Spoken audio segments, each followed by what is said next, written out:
তার আজকে আমাদের যে বিষয় যেটা আমরা আলোচনা করব সেটা ছিল পরভাষা কথা বলা। আজকে এই বিষয় নিয়ে অনেক কিছু বাক্য আলোচনা, মানুষকে এই বিষয় নিয়ে কথা বলা, অনেক কিছু চলছে, কিন্তু অ্যাকচুয়ালি বাইবেলে এই বিষয়ে কি কথা বলা আছে বা বাইবেল এটাকে কিভাবে বিশ্লেষণ করেছে বা এটা কি করা উচিত বা কি করা উচিত না বা কিভাবে আমরা এর সাথে ঠিকভাবে বিষয়টাকে জানতে পাবো, সেই সমস্ত বিষয় বাইবেল আমাদেরকে কি বলছে আজকে সেই বিষয়ে আমরা দেখব। পরভাষার কথা বলা, এটাকে এক কথায় বলা হচ্ছে ইন্টারপ্রেটার বা কণ্ঠস্বর। তার মানে একটা ভাষা আছে আর যে ভাষা কেউ বুঝতে পারছে না, তাহলে সেই ভাষা ব্যাখ্যা করে যদি কেউ তার মাতৃভাষাতে মানুষকে বুঝিয়ে দিচ্ছে, তাহলে সেটা তার কাছে হচ্ছে পরভাষা। বলছে এটা পৃথিবীতে প্রথম এই সিস্টেমটাকে বাস্তবে যখন এটাকে নিয়ে যখন অসুবিধা হচ্ছিল, তখন পৃথিবীতে প্রথম 1950 সালে বলছে আমেরিকাতে এটাকে নিয়ে আলোচনা হয়। আর সেই সময় বলছে সংস্কৃত যে ভাষা ছিল সেই ভাষাটা বলাটা যত কঠিন ছিল, বোঝা তার থেকে বেশি কঠিন ছিল। তাহলে আমেরিকাতে যখন এই ভাষাটা যায়, তখন সেই ভাষাটা কি করে বুঝবে তারা? এই বুঝবার জন্য তখন তারা একজন কণ্ঠস্বরকে খুঁজলো বা ইন্টারপ্রেটারকে খুঁজলো, যে এই ভাষাটাকে আমাদেরকে বুঝিয়ে বলতে পারে। আর এটাকে নিয়ে প্রথম আলোচনা যিনি করেছিলেন সেটা হচ্ছে জর্জ এল টগার। ইনি প্রথম এই বিষয়টাকে নিয়ে তুলেছিলেন যে আমাদের একটা ভাষা ইন্টারপ্রেটার করা লোক লাগবে বা একটা কণ্ঠস্বর লাগবে যে আমাদের মাতৃভাষায় এই ভাষাটাকে আমাকে বুঝিয়ে বলতে পারবে। আর তার কিছু সহকর্মী ছিল, তাদের নাম হচ্ছে হেনরি লি স্মিথ, যারা তাকে হেল্প করেছিল এই জায়গাটাতে। হ্যাঁ, তারা সাপোর্ট করেছিল যে হ্যাঁ, একটা কণ্ঠস্বর আমাদের লাগবে যে এই ভাষাটাকে আমাকে বিশ্লেষণ করে বলতে পারে। আর তারপর থেকেই বলছে এটা ধীরে ধীরে ধীরে ধীরে বলছে সারা পৃথিবীর মধ্যে এটা প্রচলন শুরু হয়ে গেছে যে ভাষা ইন্টারপ্রেটার করার লোকের দরকার আছে। কিন্তু বাইবেল যখন এটাকে বিশ্লেষণ করছে যে কিভাবে এই পরভাষা বিষয়টা মণ্ডলী বা গির্জের মধ্যে এটা এলো বা এটা গির্জের মধ্যে কি করে প্রবেশ করলো, তাহলে প্রেরিতের যে বই আমরা বাইবেলে পড়ি, সেই বইতে প্রেরিতের 2:4-তে বলছে একটা ঘটনা ওখানে লেখা আছে, একটা ঘটনা ঘটছে। আর সেই ঘটনার মধ্যে থেকে প্রকাশ পাওয়া যাচ্ছে যে কিছু লোক যারা গ্যালিলীয় ছিল, যারা অশিক্ষিত ছিল, যারা কোন রকম বুদ্ধি ছিল না, কিন্তু হঠাৎ করে সেই লোকেরা হচ্ছে বিভিন্ন দেশের ভাষা তারা সবার সামনে বলতে শুরু করেছে। আর বাইবেল কোট করছে, সেখানে নাই নাই করে 15টা দেশের লোক সেখানে উপস্থিত ছিল। এটা জেরুজালেমের একটা পর্ব ছিল। আর সেই পর্বেতে বলছে ঈশ্বর তার আত্মা মানুষের মধ্যে ঢেলে দিলেন। আর সেই আত্মার শক্তিতে বলছে মানুষ বিভিন্ন দেশের ভাষার কথা বলতে শুরু করলেন।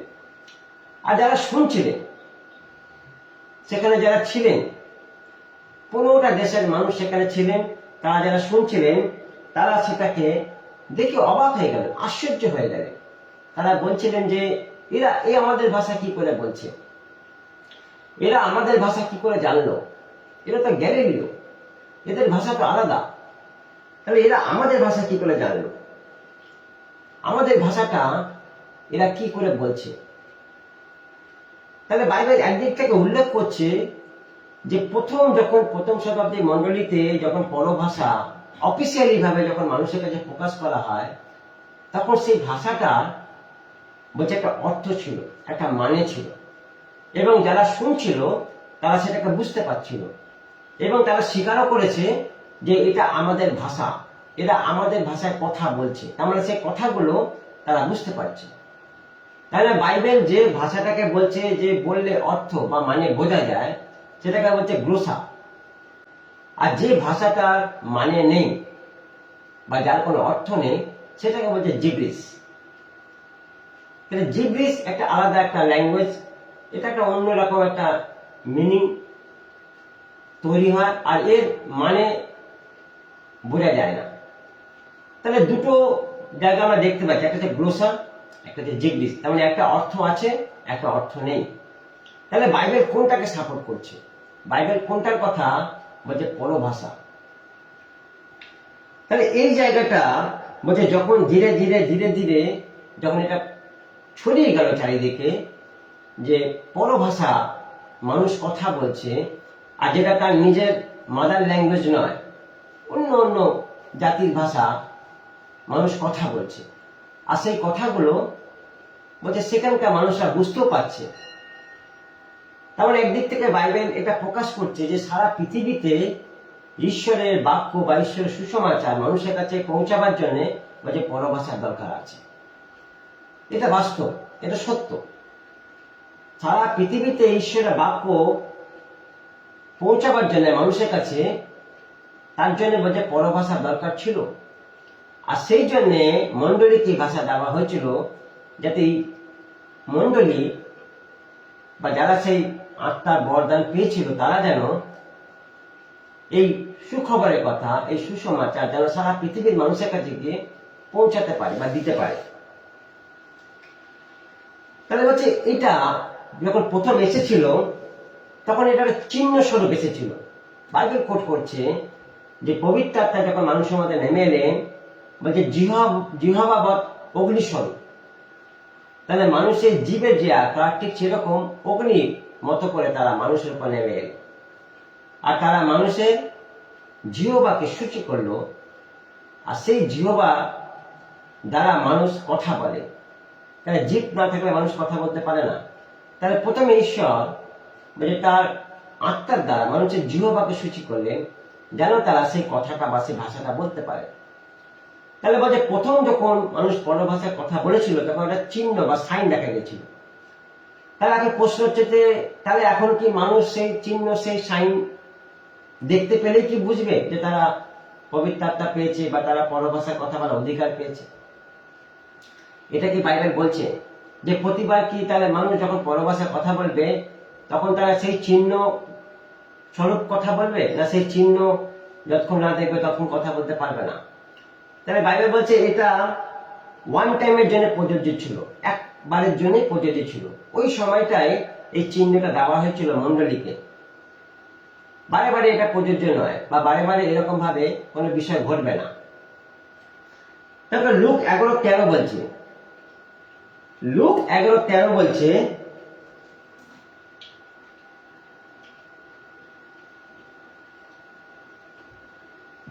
এটা অনেকক্ষণ স্টে করা যায় এরকম কি ব্যবস্থা আছে? নেই, বারে বারে চলে যাচ্ছে।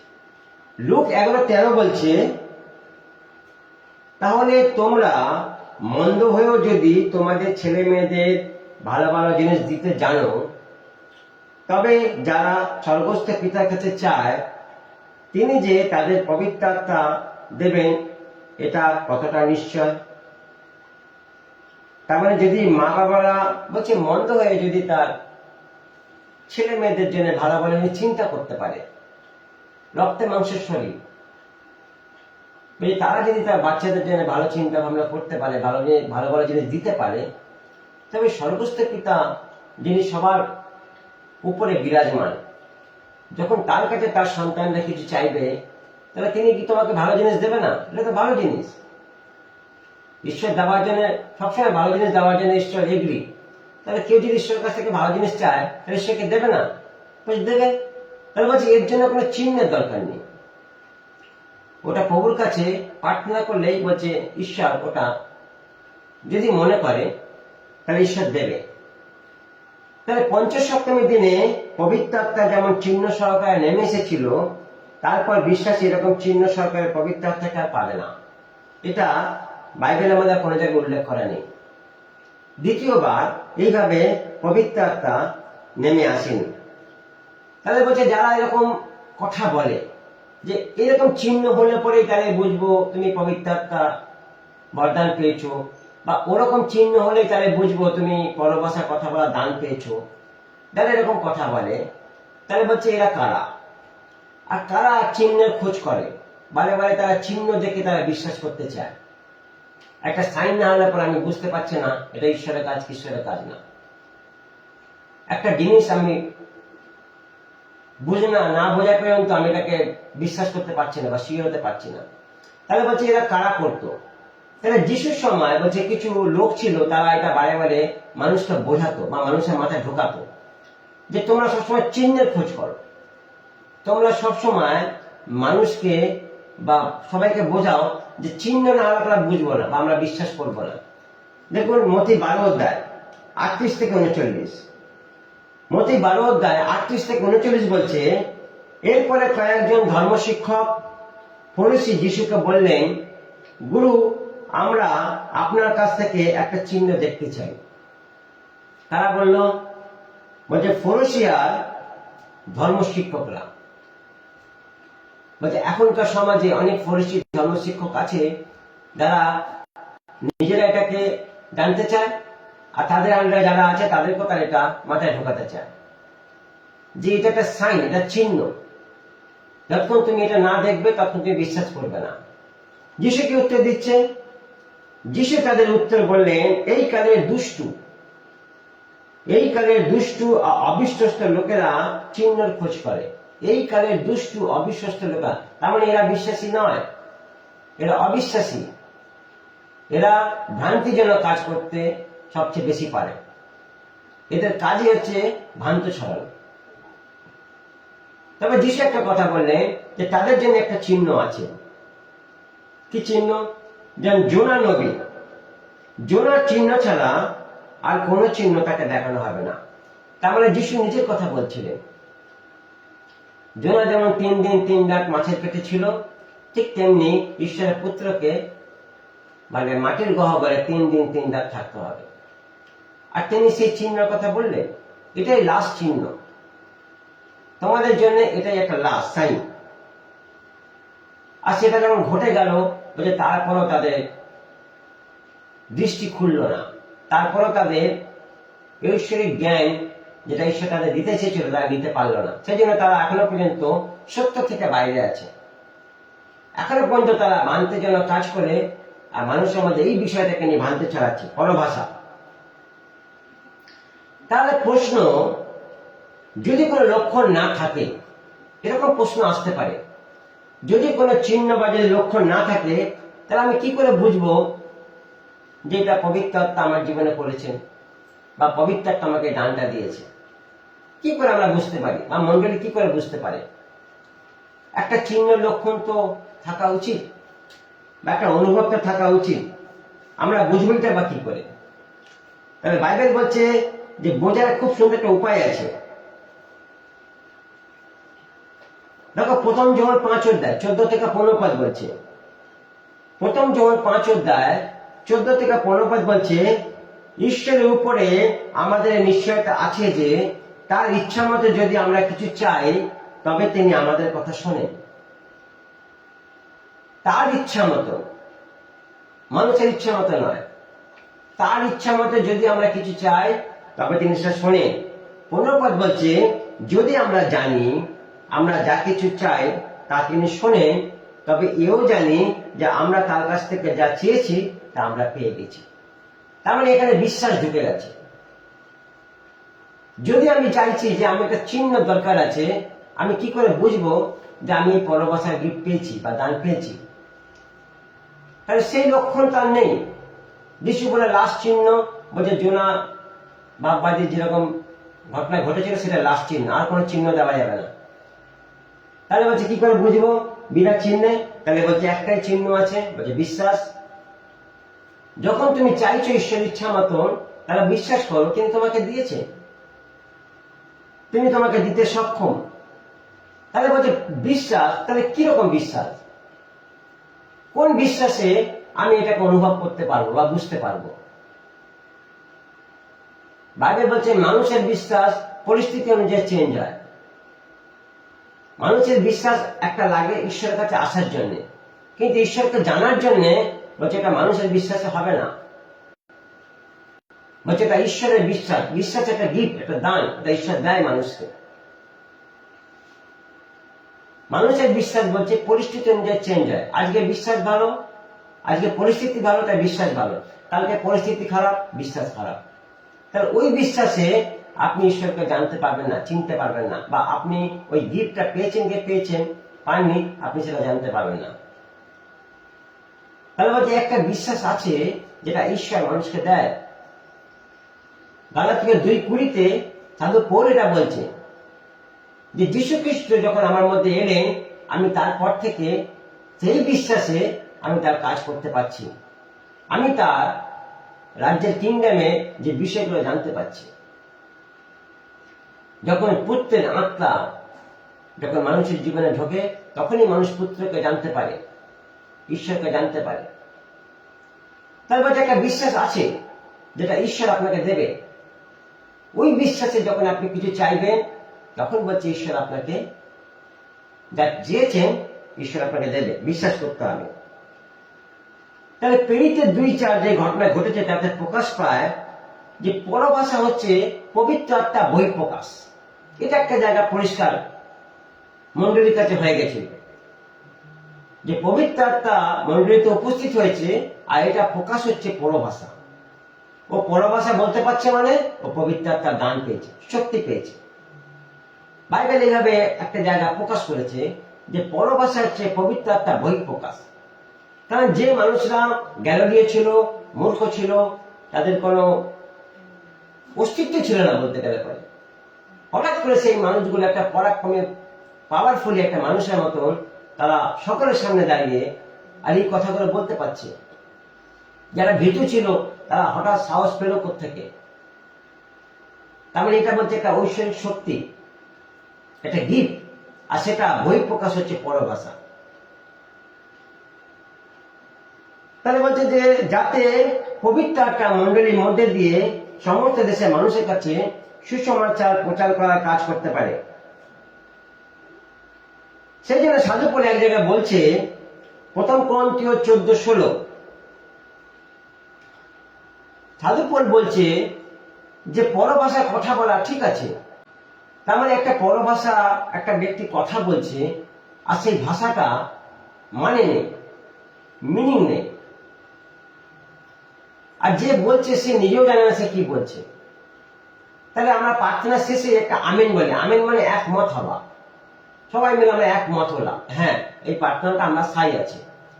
কিন্তু কি প্রার্থনা করলো যদি সেটাই আমরা বুঝতে না পারি, তাহলে আমেনটা বলবো কি করে, একমত হব কি করে? এটাও একটা প্রশ্ন। তাহলে মন্ডলীর মধ্যে বলছি এটা শুরু হয়েছিল প্রথম শতাব্দী মন্ডলী থেকে, আর এটা চলতে চলতে চলতে চলতে আজকে এটা একটা কমপ্লিট হয়ে গেছে যে মানুষ এটাকে এমন একটা জায়গায় নিয়ে নিয়েছে যে এটা বলা মানে আমি কিছু ভালো কিছু করছি, বা ঈশ্বরের কিছু শক্তি আমার মধ্যে থেকে প্রকাশ পাচ্ছে, বা আমি একটা ঈশ্বরের ভালো কাজ করছি। অনেক রকম একটা বিষয় মানুষের মধ্যে চলে এসছে। বাইবেল কোন জায়গাটা বলছে না যে পরভাষা আবেগের ভাষা, তাই এটা আবেগের ভাষা হতে পারে না। আবেগ মানে কি, আমার একটা কিছু মনে হলো আমি করে ফেললাম, আমার কিছু একটা মনে হলো আমি বলে ফেললাম। না, এরকম কোনো ভাষা ঈশ্বর দেয়নি, বা এরকম কোনো ভাষার কথা বাইবেল বলছে না। তার মানে যারা এটাকে এইভাবে নিয়ে নিয়েছে, মন্ডলীতে গিয়ে আবেগের বশে কিছু বলে ফেলছে, বা মন্ডলীতে কিছু এরকম কিছু পাস্টার আছে, লিডার আছে, বিশ্বাসী আছে, যারা তাদের মন্ডলীর লোকেদেরকে আবেগের বশে এটা শেখাচ্ছে, এইভাবে এইভাবে কথা বলো, এটা ঈশ্বরের গিফট, এটা ঈশ্বরের দান। আর তারা সেটাকে বলার চেষ্টা করছে, আর বলতে বলতে তারা আলটিমেট একটা ভাষা তাদের মুখ থেকে বেরিয়ে যাচ্ছে। আর তারা সেটা কি ভাবছে যে ঐশ্বরিক দান, ঐশ্বরিক গিফট। তাহলে এরকম ভাবে বাইবেল কোনো জায়গায় এটাকে মেনশন করছে না, কোট করছে না। সাধু পৌল এখানে পরিষ্কার বলছে যে যদি তুমি একটা ভাষায় কথা বলছো আর সেই কথার যদি কোনো অর্থ না থাকে, তাহলে সেটা আমিনটা বলবে কি করে লোকে, বা তার সাথে লোক একমত হবে কি করে, এই জায়গাটা মানুষ আসবে কি করে?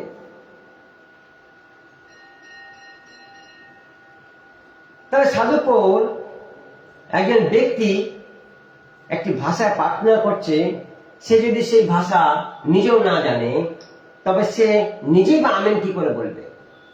আমি একটা ভাষায় কথা বলছি, আমি সেই ভাষার মানে জানি না, তাহলে আমি বা আমিন কি করে বলবো? এটাও একটা প্রশ্ন, এটাও একটা জিজ্ঞাসা। তাহলে এরকম ভাবে বলছে কখনো ঈশ্বর কোনো ভাষা দেয়নি।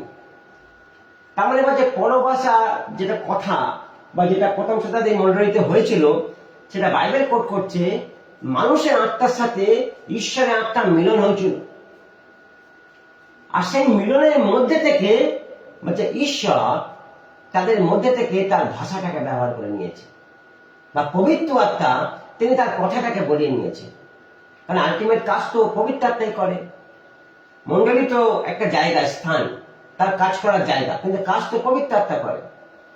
তাহলে পবিত্র আত্মা জানে যে কোথায় কোন কথাটা বলার দরকার আছে, কোথায় কোন কথাটা বললে পরে ঈশ্বরের বীজ বপন হবে, কোথায় কোন জায়গাটা কি বিষয় রাখলে পরে মানুষের হৃদয় সেলবিদ্ধ হবে, এটা পবিত্র আত্মা জানে। আর এটা তখনই সম্ভব হয় যখন মানুষের আত্মা আর পবিত্র আত্মা যখন মিলন হয়। কারণ মানুষের আত্মা আদমের সময় থেকে অসুচি, মানুষ পাপ করেছিল, আদমের সময় থেকে সেই আত্মাটা অসুচি হয়ে গেছে। তাহলে পবিত্র আত্মা যখন তার মধ্যে মিলিত হয়, তখন সেটা সূচি হয়। আর সূচি হবার পর থেকে পবিত্র আত্মা তখন তার নিজের ভাষায় কথা বলতে শুরু করে। আর এটা মানুষের কাছে বলছে একটা অর্থ, একটা মানে, বা একটা এমন একটা পরাক্রমের সহিত একটা ভাষা মানুষের কাছে আসে, যে ভাষাটা মানুষ শুনে থাকতে পারে না, বা যে শব্দটা শুনে মানুষ থাকতে পারে না, তাদের জীবনের মধ্যে একটা হইচই একটা শুরু হয়ে যায়। আর এটাই হয়েছিল অ্যাকচুয়ালি প্রথম শতাব্দীর মণ্ডলীতে। লেখা আছে ওখানে পিতর জাকব যোহনের কথাতে বলছে মানুষের হৃদয় সেলবিদ্ধ হল। তাহলে এতদিন তারা কথা বলছিল, সেই কথাতে সেলবিদ্ধ হয়নি, আর আজকে হঠাৎ একটা দিনে কি কথা তারা বললো, মানুষের হৃদয়ের মধ্যে সেলবিদ্ধ হয়ে গেল। তার মানে সেই কথাটা বলছিল, তারা বলছিল না, মানে ঈশ্বরের আত্মা তাদের মধ্যে থেকে সেই কথাটা বলছিল। এটা তাদের কথা ছিল না, এটা ঈশ্বরের আত্মার কথা ছিল। ঈশ্বর তার নিজের আত্মার দ্বারা এই কথাগুলো প্রকাশ করছিল, বলছে সেই জন্য মানুষের হৃদয় সেলবিদ্ধ হচ্ছিল। তার মানে ঈশ্বর যখন কোনো কথা বলে, বলছে মানুষের হৃদয় সেলবিদ্ধ হয়। মানুষের কথায়, মানুষের কথাতে খুব কম। শিক্ষিত লোক অনেক আছে, জ্ঞানী লোক অনেক আছে, ভালো ভালো কথা বলার লোক অনেক আছে, ভালো লাগে কথা শুনতে আমাদের, কিন্তু বলছে সেলবিদ্ধ, এই যে কথাটা হৃদয়ে সেলবিদ্ধ, তার মানে সেই কথাটা আমাকে আঘাত করছে, আমাকে কাটছে, সেই কথাটা আমাকে নাড়িয়ে দিয়েছে। এই জায়গাটা যতক্ষণ না হবে, ততক্ষণ মানুষের জীবনে ওই বাক্যটার ভ্যালু বা গুরুত্ব আসবে না, বা ওই কথাটা ওয়েট বা সম্মান বা ভক্তি আসবে না। বলছে এটাই হয়েছিল প্রথম শতাব্দীর মণ্ডলীতে। পবিত্র আত্মা মানুষের জীবনের মধ্যে এই কাজটা করেছিলেন। তাহলে বলছে পরভাষা কি? যদি প্রশ্ন হতো তাহলে পরভাষাটা কি? তাহলে বাইবেল ভাবে বলছে পরভাষা হচ্ছে পবিত্র আত্মা একটা দান, একটা গিফট। পবিত্র আত্মা যাকে যেরকম মনে করেন তাকে সেই গিফটটা দেন, তার মধ্যে একটা আছে পরভাষা। দেখো প্রথম করন্থীয় 12 অধ্যায় 8 থেকে 10 পদ, প্রথম করন্থীয় 12 অধ্যায় 8 থেকে 10 পদ বলছে, কি বলছে? 8 পদ বলছে, কাউকে কাউকে সেই পবিত্র আত্মার মধ্যে দিয়ে জ্ঞানের কথা বা বুদ্ধির কথা বলতে দেওয়া হয়। 9-10 পদ বলছে, অন্য কাউকে কাউকে সেই একই আত্মার দ্বারা বিশ্বাস বা রোগ ভালো করবার আশ্চর্য ক্ষমতা, কাজ করবার ক্ষমতা, বা নবী হিসাবে বাক্য বলবার ক্ষমতা, বা ভালো মন্দ আত্মা চিনে নেবার ক্ষমতা দেওয়া হয়। তারপর বলছে আবার কাউকে কাউকে বিভিন্ন ভাষা কথা বলবার ক্ষমতা বা বিভিন্ন ভাষা মানে বুঝবে দেওয়ার ক্ষমতা দেওয়া হয়। তার মানে দুটোই গিফট। পরভাষা বলা এটা একটা গিফট, আর সেই ভাষার মানে বলে দেওয়া এটাও একটা গিফট। অর্থ বুঝিয়ে দেওয়া এটা একটা গিফট। তার মানে আমরা যখন বাংলা ভাষা পড়ছি, বাইবেল যখন আমরা পড়ছি বাংলা ভাষা, তার মানে বাংলা ভাষা বাইবেল পড়ছি, তখন একটা ভাষা আমরা পড়ছি, আমরা বাস্তবে একটা রিডিং ভাষা পড়ছি। আর ওই ভাষাটাকে যখন আমরা মানে করে বুঝিয়ে দিচ্ছি, তার মানে আমি ভাষাটা মানে বুঝতে পারছি, তাই তো আমি মানে বুঝিয়ে দিতে পারছি যে এই ভাষাটা এইভাবে এখানে লেখা আছে বা এটা এইভাবে বলছে। তার মানে এই বাইবেলটা পড়ছি, ভাষাটাকে পড়ছি, আর তার মানেটাও বলে দিচ্ছি। তার মানে দুটো গিফটই বলছে ঈশ্বর দিচ্ছে যারা এটা করতে পারছে। একটা হচ্ছে পড়ার জায়গা, বলার জায়গা, আর একটা হচ্ছে এটাকে বুঝিয়ে বলে দেওয়ার জায়গা, অর্থ বলে দেওয়ার জায়গা। তার মানে বলছে এটা একটা গিফট, ভাষা বলা আর ভাষাটাকে মানেটাকে বুঝিয়ে দেওয়া। এরকম অন্যরকম আরো যদি পৃথিবীতে অনেক রকম ভাষা আছে, যদি সেই ভাষাও যদি বুঝতে পারি আর সেটা যদি বলতে পারি, সেটাও সেম জায়গা, একটা কথা তার মানেটাকে বুঝিয়ে দেওয়া। তাহলে বলছে এটা একটা গিফট। পবিত্র আত্মা বলছে এই গিফট মণ্ডলীকে দিয়েছে। তাহলে বলছে এই গিফটে বলছে দুটো উদ্দেশ্য ছিল, মণ্ডলীকে দেওয়ার দুটো উদ্দেশ্য ছিল। এক হচ্ছে পরভাষা ব্যাখ্যা করে সমস্ত লোকেদের বিষয়টি বুঝিয়ে দেওয়া কি আত্মা কি কথা বলতে চাইছে, যেন মণ্ডলীর মধ্যে আত্মা পরিচালনা, প্রশংসা, আরাধনা যেন যোগ দিতে পারে। মণ্ডলীর মধ্যে যেন এই বিষয়টা থাকে যে আত্মা মণ্ডলীকে কি বলছে, এটা একটা বুঝিয়ে দেওয়া মেন উদ্দেশ্য, প্রথম উদ্দেশ্য।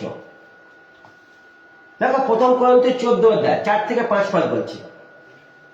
প্রথম কোরিন্থীয় 14 অধ্যায় 4 থেকে 5 পদ বলছে, অন্য কোন ভাষায় যে লোক কথা বলে সে নিজেকে গড়ে তোলে, কিন্তু নবী হিসাবে যে কথা বলে সেই মণ্ডলীর লোকেদের গড়ে তোলে। আমি চাই যেন তোমরা সকলে বিভিন্ন ভাষায় কথা বলতে পারো, কিন্তু আরো বেশি চাই যেন তোমরা নবী হিসাবে কথা বলতে পারো। অন্য কোন ভাষায় যে কথা বলে সেই মণ্ডলীর লোকেদের গড়ে তোলবার জন্য, যদি সে তার কথা মানে বুঝিয়ে না দেয়।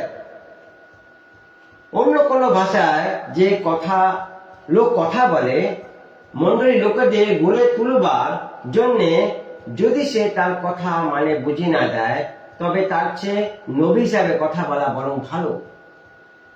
তার মানে বারে বারে এটা পয়েন্ট আউট করছে যে অন্য ভাষা বা পরভাষার একটা অর্থ আছে, একটা মানে আছে, আর সেটা বুঝিয়ে দেওয়ার দরকার আছে। এটা বারে বারে কোট করছে, বারে বারে এটাকে পয়েন্ট আউট করছে যে অন্য ভাষা মানে আছে, অন্য ভাষার অর্থ আছে, পরভাষার মানে আছে, পরভাষার অর্থ আছে। বিনা মানে বিনা অর্থ বলছে পরভাষা ঈশ্বর দেয়নি, যেটাকে বলছে গ্লোসা। তাহলে সাধু পৌল এখানে পরভাষার গুরুত্বটাকে বোঝাচ্ছিলেন যে এই ভাষাটা কেউ যেন ভুলভাবে ব্যবহার না করে, বা কেউ যেন ভুলভাবে মণ্ডলীর কাছে এটাকে তুলে না ধরে। কিন্তু এটা অলরেডি ঘটে গেছে, মণ্ডলীর মধ্যে চলছিল এটা। আর সাধু পৌল যখন এটা জানতে পেরেছে, সাধু পৌল এটা ক্লিয়ার করে দিলেন যে এটা এরকম, এটা এরকম নয়। তাহলে এটাকে কেউ যেন ভুলভাবে মণ্ডলীর কাছে তুলে না ধরে। দেখো প্রথম কোরিন্থীয় 14:2 বলছে, প্রথম কোরিন্থীয় 14:2 বলছে, অন্য কোন ভাষায় যে কথা বলে সে মানুষের কাছে কথা বলে না, কিন্তু ঈশ্বরের কাছে কথা বলে, কারণ কেউ তা বুঝতে পারে না। সে আত্মা দিয়ে গুপ্ত সত্যের কথা বলে। তার মানে ব্যক্তিগতভাবে একটা জায়গা ঈশ্বর তোমাকে একটা গিফট দিয়েছে, যেখানে তুমি নিজেকে গঠন করার জন্য বা নিজেকে বৃদ্ধি করার জন্য তুমি এটাকে ব্যবহার করতে পারো। তোমার নিজের ব্যক্তিগত একটা জায়গা শক্তিযুক্ত হওয়া বা বড় হওয়ার দরকার আছে প্রত্যেকটা মানুষেরই। আমি যদি নিজে বড় না হই, আমি পরকে কি করে বড় করব? তাহলে বলছে সেটা যদি আমাকে ঈশ্বর গিফট করেছে বা দান করেছে, তাহলে প্রথমে সেটাকে আমি নিজেকে বৃদ্ধি করার জন্য বা আমি সেটাকে নিজের জীবনে অ্যাপ্লাই করার জন্য প্রথম ব্যবহার করব ঈশ্বরের গুপ্ত সত্য জানার জন্য। ঈশ্বর অনেক নিগূঢ় তত্ত্ব আছে যা ঈশ্বর তার সন্তানদেরকে বলতে চায়। তাহলে তার মধ্যে থেকে আমরা সেটা জানতে পাবো, ঈশ্বর আমাকে জানাবে। আবার প্রথম করিন্থীয় 14:28 বলছে, প্রথম করিন্থীয় 14:28 বলছে, যদি মানে বুঝবার কেউ না থাকে তবে তারা মণ্ডলীতে কথা না বলুক। তাহলে ব্যক্তিগত কথা বলা একটা পারমিশন দিয়েছে, কিন্তু সবার সামনে কথা বলার পারমিশন দেয়নি। যদি মানে না জানো তো, যদি মানে জানো তাহলে বলো, যদি মানে জানো না তাহলে চুপ করে থাকো বলছে। তারা একা একা নিজের সঙ্গে ঈশ্বরের সঙ্গে কথা বলুক, একা একা। সবাইকে এইভাবে কথা বলে বিভ্রান্ত করার দরকার নেই, বা সবাইকে এইভাবে কথা বলে আবেগের বসে একটা জায়গা মানুষকে নিয়ে যাওয়ার দরকার নেই, আমি বলছি বলে তুমিও বলো। এরকম জায়গাও বলছে নিয়ে যেতে না করেছে। তাহলে প্রশ্ন হচ্ছে, এই বাক্যটা কি তাহলে সবার জন্য?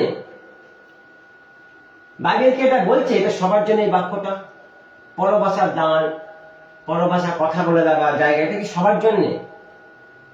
বাইবেল কোন জায়গাটা মেনশন করছে যে এটা সবার জন্য ঈশ্বর দিয়েছে? দেখো প্রথম করিন্থীয় 12:30, প্রথম করিন্থীয় 12:30 বলছে, সকলকে কি রোগ ভালো করবার ক্ষমতা আছে? সবার কি রোগ ভালো করবার ক্ষমতা আছে? সকলে কি বিভিন্ন ভাষায় কথা বলে? সবাইকে বিভিন্ন ভাষায় কথা বলার দান দিয়েছে, দেওয়া হয়েছে? সকলে কি তার মানে বুঝিয়ে দেয়? লাস্টে বলছে নিশ্চয়ই না, সকলকে এটা করতে বলেনি। আমরা যারা আজকে এইটাকে নিয়ে আজকে হাইলাইট করেছে আজকে, যে পরভাষায় কথা না বললে তুমি পবিত্র আত্মা পাবে না, বা পরভাষায় কথা না বললে তুমি মণ্ডলীতে স্থান পাবে না, বা পরভাষায় কথা না বললে তুমি স্বর্গে যেতে পারবে না, তাহলে টোটালি ভুল এটা। যারা যারা আজকে এটাকে একটা হাইলাইট করেছে মানুষের কাছে আর বলছে এটাকে বারে বারে, যেটা দরকার আছে এটা বলতে হবে, এটা সবার জন্য প্রযোজ্য, তাহলে বাইবেল বলছে না, এটা সবার জন্য প্রযোজ্য নয়। এটা বলছে পবিত্র আত্মা যাকে যেরকম মনে করে তিনি তাকে এটা গিফট করেন। এটা পবিত্র আত্মার অধীনে আছে, এটা তার ক্ষমতায় আছে। দেখো সেই জন্য সাধু পল বলছে পরভাষায় কথা বলার চেয়ে বুদ্ধি দিয়ে 5টা কথা বলা অনেক ভালো। সাধু পল মেনশন করছে তুমি পরভাষায় কথা না বলে বরঞ্চ বুদ্ধি দিয়ে 5টা কথা বলো, তাহলে তোমার মণ্ডলী বৃদ্ধি পাবে, বড় হবে, লোকেরা ঈশ্বরের সত্যকে জানতে পাবে। প্রথম করিন্থীয় 14:19 বলছে, তবে মণ্ডলীর মধ্যে বিভিন্ন ভাষায় হাজার হাজার কথা বলবার বদলে অন্যদের শিক্ষা দেওয়ার জন্য আমি বুদ্ধি দিয়ে বরং 5টা কথা বলবো। অন্য ভাষায় কথা বলাচ্ছে বা অন্য ভাষায় মণ্ডলীকে বিভ্রান্ত করাচ্ছে বা ভ্রান্ত শিক্ষা দেওয়াচ্ছে, আমি বুদ্ধি দিয়ে 5টা কথা বলবো। ঈশ্বর বলেছে তুমি বুদ্ধিপূর্বক চলো, মণ্ডলীকে বুদ্ধিপূর্বক বৃদ্ধি করো, বড় করো।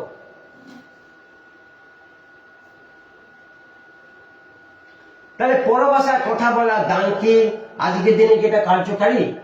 যদি এটা প্রশ্ন আসে, বা এই দান কি সবসময় থাকবে? অনেক কিছু বিষয় মানুষের ধারণার বাইরে, মানুষ জানে না। মানুষ জানে মণ্ডলী বা খ্রিস্টের যেখানে সেবা হয় সেখানে পরভাষায় কথা বলা চলবে, পরভাষায় কথা বলতেই হবে। বলছে মণ্ডলীকে দান দিয়েছে, ঠিক কথা, মণ্ডলীকে এটা গিফট করেছে, ঠিক কথা, কিন্তু বলছে এটা কি সবসময়ের জন্য কার্যকারী বা সবসময় থাকবে যদি প্রশ্ন করা হয়?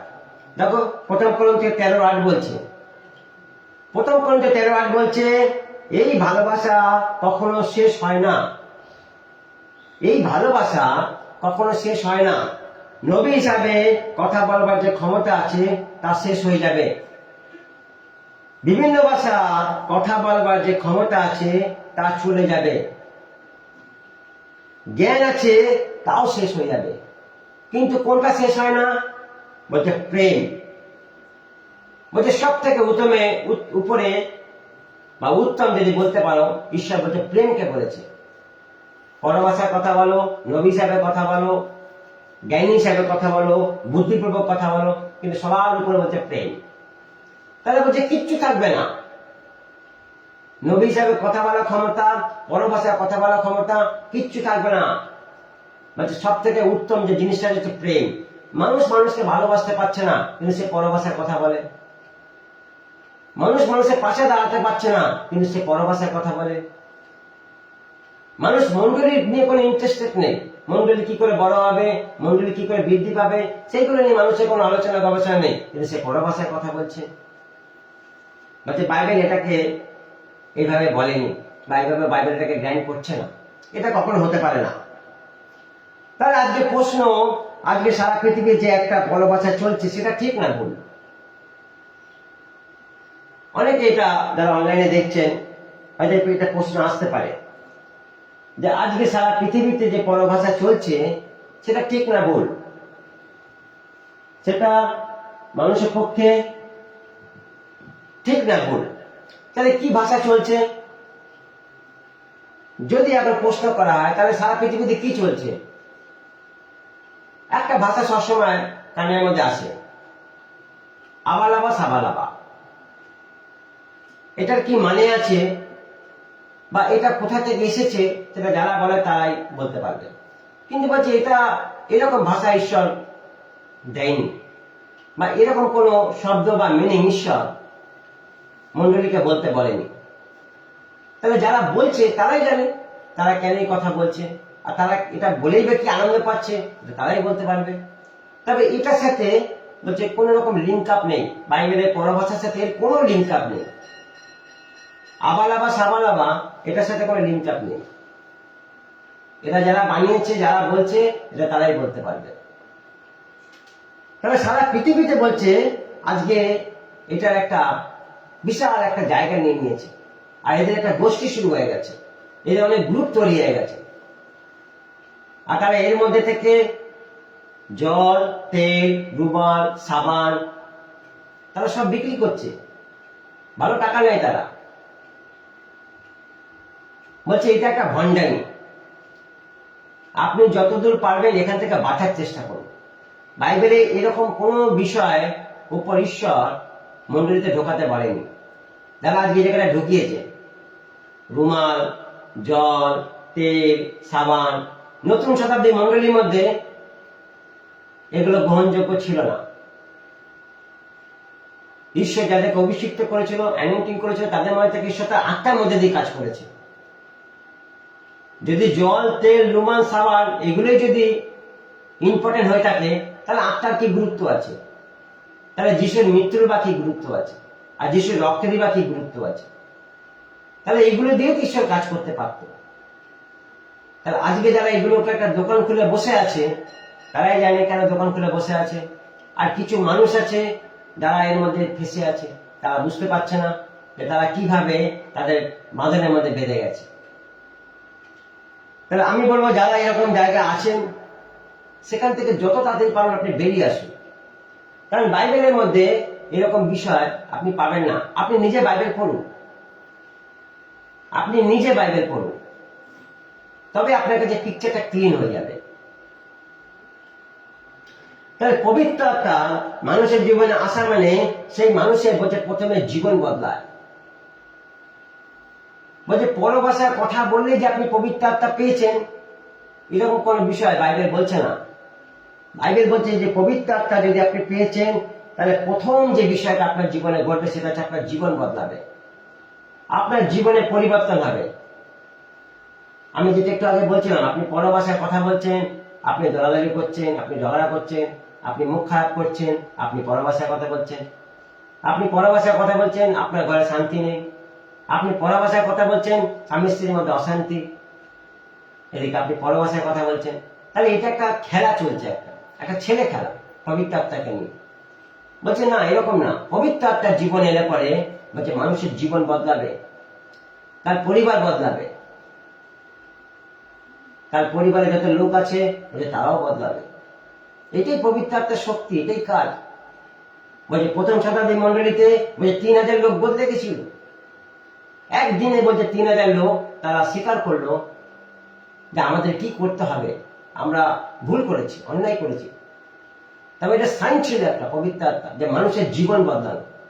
আজও তিনি ওইভাবেই কাজ করেন, আজও তিনি সেইভাবেই কাজ করছেন। পবিত্র আত্মা যখন মানুষের জীবনে আসবে বা মন্ডলীতে আসবে, মন্ডলীর জীবন বদলাবে। সেই জন্য বাইবেল বলছে যেন আমরা সেই ব্যক্তিদের চিনে নিই যারা এইভাবে মানুষকে ভ্রান্ত করছে, বা অন্য ভাষায় কথা বলে তারা আজকে অলৌকিক কাজ করে মানুষকে বোকা বানাচ্ছে। মানুষের জীবনে তারা আজকে ভুল একটা জায়গা প্রমাণ করার চেষ্টা করছে যে এইটাই পবিত্র আত্মা, এইভাবে পবিত্র আত্মা মানুষের জীবনে আসে। কিন্তু বাইবেল সেটা বলছে না। বাইবেল বলছে যেইভাবে প্রথম শতাব্দী মন্ডলীতে লেখা ছিল, বলছে ওরা ওটাকে টুইস্ট করে দিয়েছে, ওরা ওদের মতো করে এটা মানুষের কাছে তুলে ধরেছে যে এটা হচ্ছে সেই সাইন। তারপর প্রথম জন 4:1 বলছে, প্রিয় সন্তানেরা তোমরা সব আত্মাকে বিশ্বাস করো না।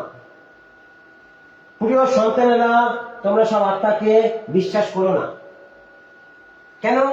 কারণ কিছু আত্মা আছে যারা মানুষকে ভ্রান্তজনক জায়গা নিয়ে গেছে, আর তারা একটা ভুল জায়গা মানুষকে দেখাচ্ছে।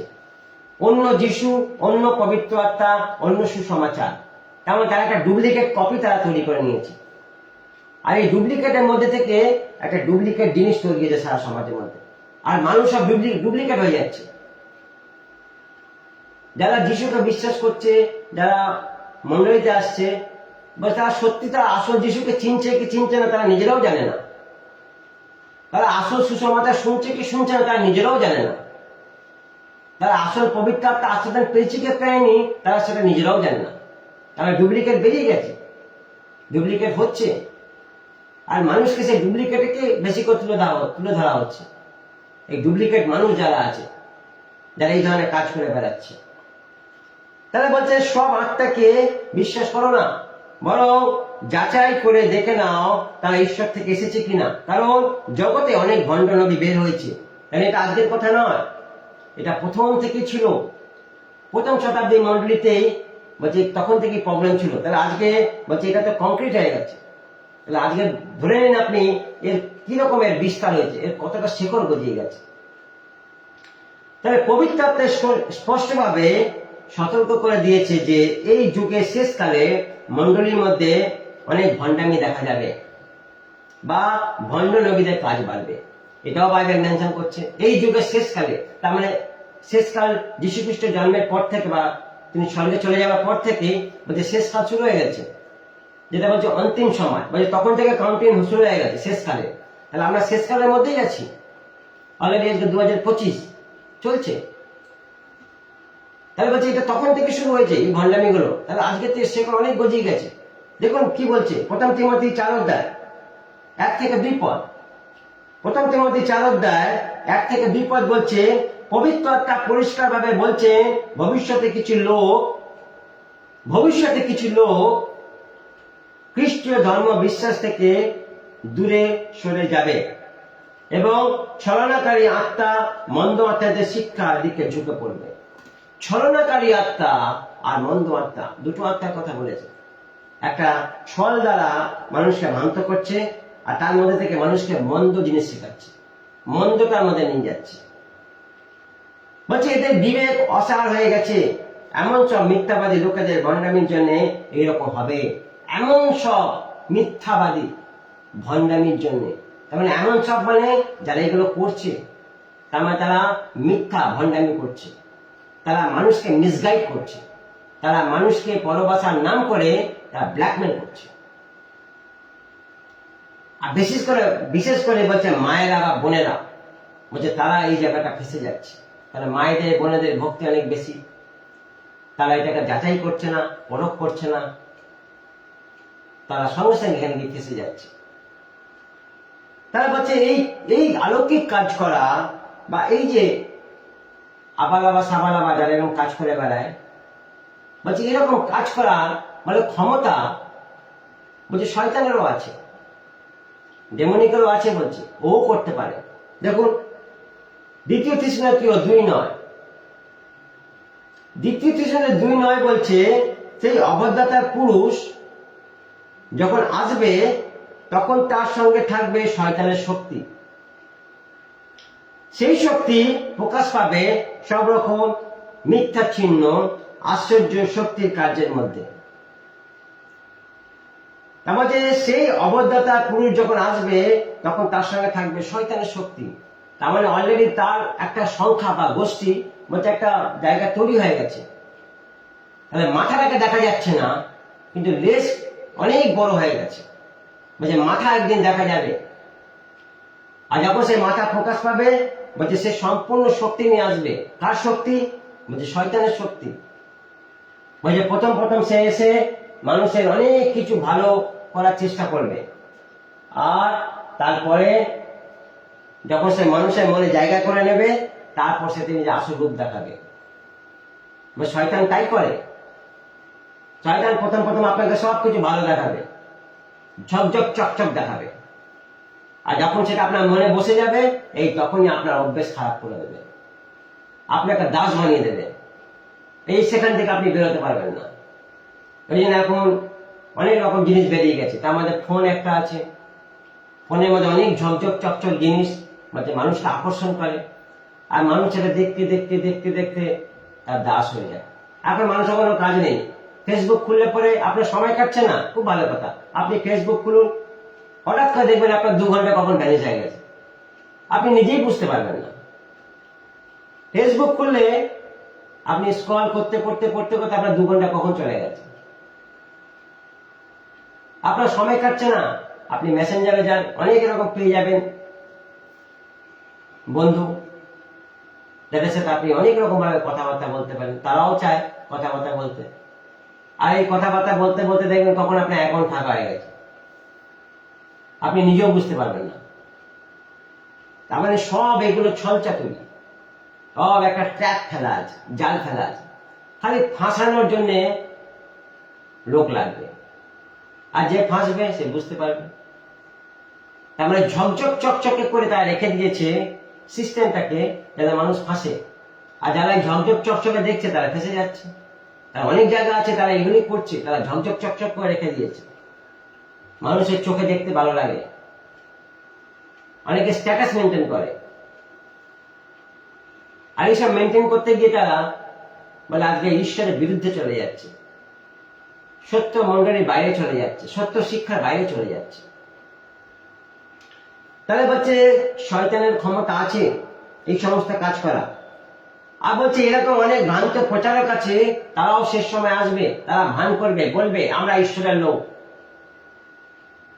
ভ্রান্ত প্রচারক, তারা ঈশ্বরের লোক বলে তারা মানুষকে ঠকে নিজেদের কাজ বাগিয়ে নেবে, তারা নিজেদের দোকান গুছিয়ে নেবে। এরকম অনেক লোক আসবে, অলরেডি এসে গেছে, যারা আজকে এই জায়গাটা ধরতে পারছে না, মানে তারা ফেসে গেছে সেখানে।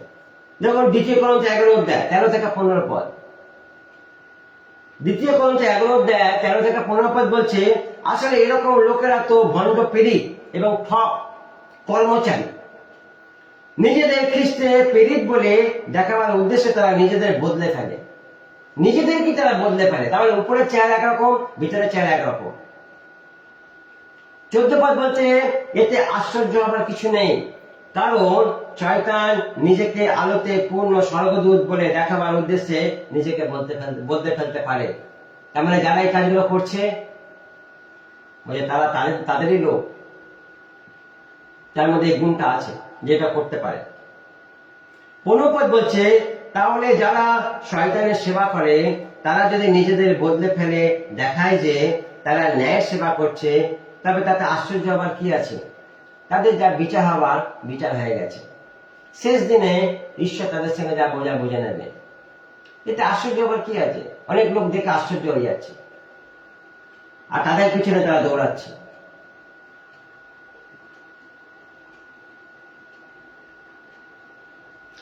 প্রথম জন 3 অধ্যায় 6 থেকে 10 পদ বলছে, প্রথম জন 3 অধ্যায় 6 থেকে 10 পদ বলছে যারা পাপে পড়ে থাকে তারা খ্রিস্টকে দেখেনি এবং জানেও না। 7 পদ বলছে সন্তানেরা কেউ যেন তোমাদের বিপদে না নিয়ে যায়, এটা ওয়ার্নিং। খ্রিস্ট অন্যায় করেন না, আর যে কেউ ন্যায় কাজে নিজেকে ব্যস্ত রাখে সেও অন্যায় করে না।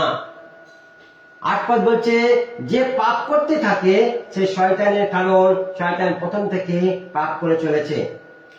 শয়তানের কাজকে ধ্বংস করবার জন্য ঈশ্বরের পুত্র প্রকাশিত হয়েছিল, আর আজকে তিনি মণ্ডলীকে প্রকাশ করেছেন পরবাসের মধ্যে থেকে, যাতে মানুষ বা মণ্ডলী মানুষের কাছে পৌঁছাতে পারে, আর ঈশ্বরের সেই সত্যকে বা সেই গুপ্ত আলোকে, যেটা শয়তান গুপ্ত করে রেখে দিয়েছে, সেটাকে মানুষের কাছে যেন পরিষ্কার করে তুলে ধরে, বা সেটা যেটা শয়তান মানুষের জীবনে পট্টি ফেলে রেখে দিয়েছে, যে সত্যকে দেখতে দিচ্ছে না, যে আলোকে দেখতে দিচ্ছে না, বলছে সেটাকে যেন তারা দেখতে পারে, বুঝতে পারে। এটাই মণ্ডলীর কাজ। 9 পদ বলছে, ঈশ্বর থেকে যার জন্ম হচ্ছে সে পাপে পড়ে থাকে না, কারণ ঈশ্বরের স্বভাব তার মধ্যে থাকে। ঈশ্বর থেকে জন্ম হয়েছে বলে সে পাপে পড়ে থাকতে পারে না। 10 পদ বলছে, যারা ন্যায় কাজে নিজেদের ব্যস্ত রাখে না এবং ভাইকে ভালোবাসে না তারা ঈশ্বরের নয়। এতেই প্রকাশ পায় তারা ঈশ্বরের সন্তান আর তারা দিয়াবলের সন্তান। তাহলে এখানে সাধু পৌল এইভাবে শুরু করেছে যে প্রেম সবার থেকে মহান, বা মণ্ডলীর মধ্যে প্রেম হচ্ছে সর্বশ্রেষ্ঠ। কিন্তু সাধু পৌল এখানে বলছে, যদি আমি নিজেও এই ভাষায় কথা বলি, তাহলে বলছে আমি ঝনঝনকারী খালি বাসনের মতো।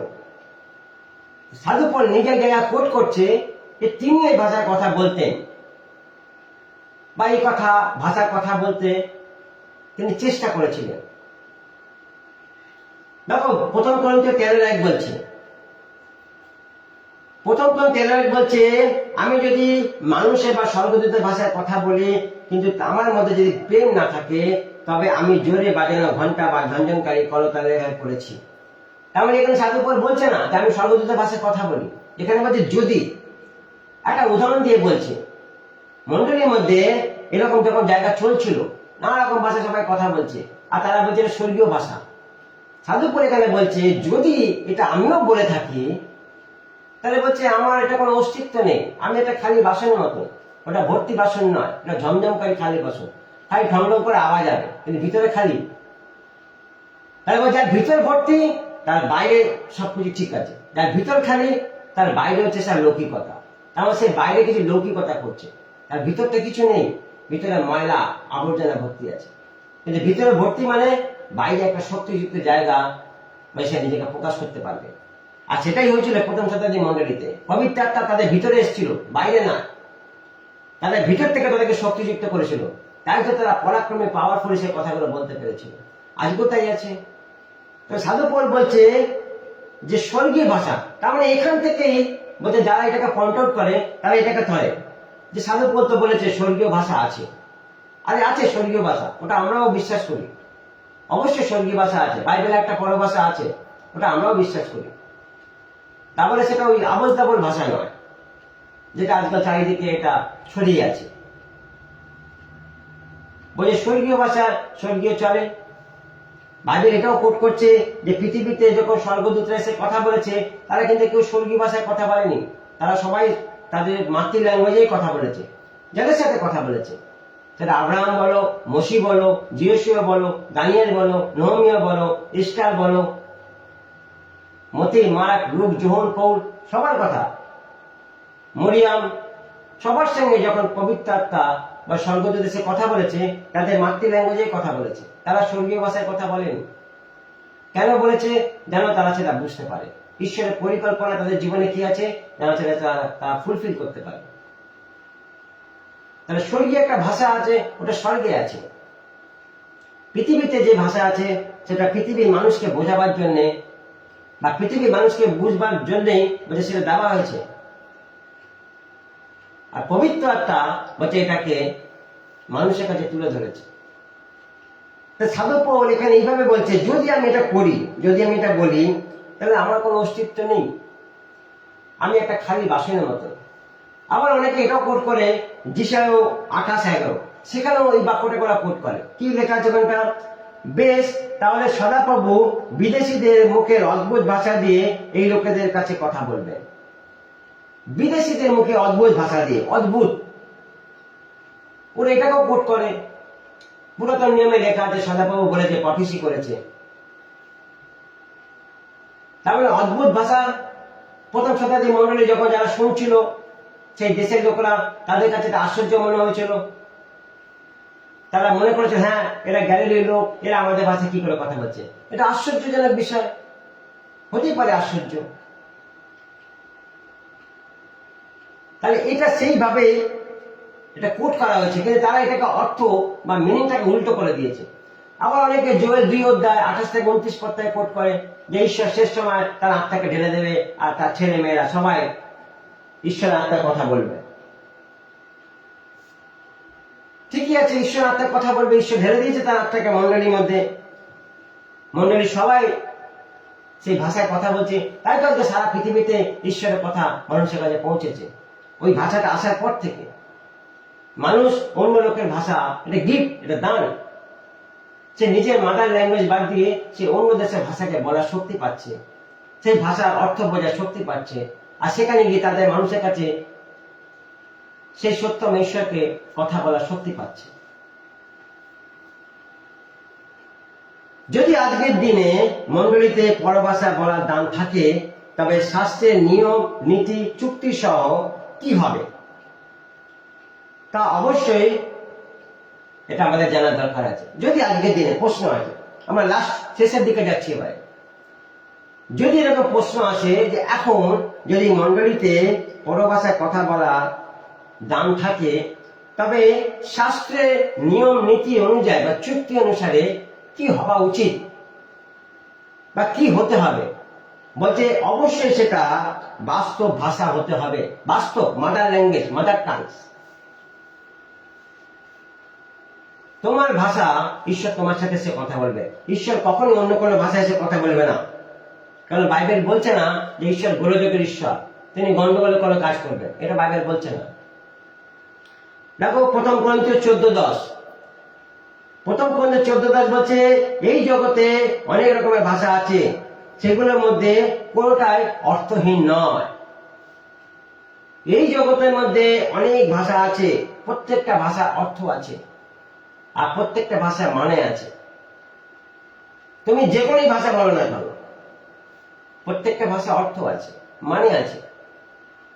যদি তুমি জানো তুমি বলো, বাইবেল বলছে যদি তুমি জানো তুমি বলো, যদি তুমি না জানো তাহলে বলো না, স্টপ থাকো। মন্ডলীকে বিভ্রান্ত করো না, মন্ডলীর মধ্যে ভুল শিক্ষা ছড়িও না, বা এটার মধ্যে থেকে মন্ডলীকে এটা বুঝিও না যে এটা পবিত্র আত্মা গিফট, পবিত্র আত্মা দান, আর এটাই প্রমাণ করে যে তুমি স্বর্গে যাবে বা পবিত্র আত্মা তোমাকে স্বর্গে নিয়ে যাবে। বলছে মন পরিবর্তন করলেই মানুষ পবিত্র আত্মা পেয়ে যায়, এটাও বাইবেল কোট করছে। পেরিতে 10 অধ্যায় 45-46 পদ পড়ে দেখবেন, পরজাতির মধ্যে যখন পবিত্র আত্মা নেমে এসেছিল। তাহলে আপনার জীবন বদলানো দরকার আছে, সিদ্ধান্তের দরকার আছে। বলছে তাতেও পবিত্র আত্মা বলছে মানুষের জীবনে আসে, সেই তার জীবনটাকে কারেকশন করার জন্য। তাহলে মন পরিবর্তন হওয়া দরকার। এই জন্য বাইবেল বারে বারে বলছে মন পরিবর্তন করে স্বর্গরাজ্যের সন্নিকট। স্বর্গের সন্নিকট মানে স্বর্গের লোক তোমার কাছে দাঁড়িয়ে থাকবে, স্বর্গের লোক তোমার ভিতরে চলে আসবে, তার রাজ্য নিয়ে আসবেন তিনি, তার রাজ্যের বিষয় নিয়ে আসবেন, তার রাজ্যের খবর নিয়ে আসবেন। এটাকেই বলছে। তাহলে বলছে যে পৃথিবীর প্রত্যেকটা ভাষা বলছে অর্থ আছে, মানে আছে, মিনিং আছে। তাহলে তুমি যদি এমন কোনো ভাষা তোমার মুখ থেকে বেরোচ্ছে যেটা তুমি মানে জানো না, প্লিজ তুমি বলো না।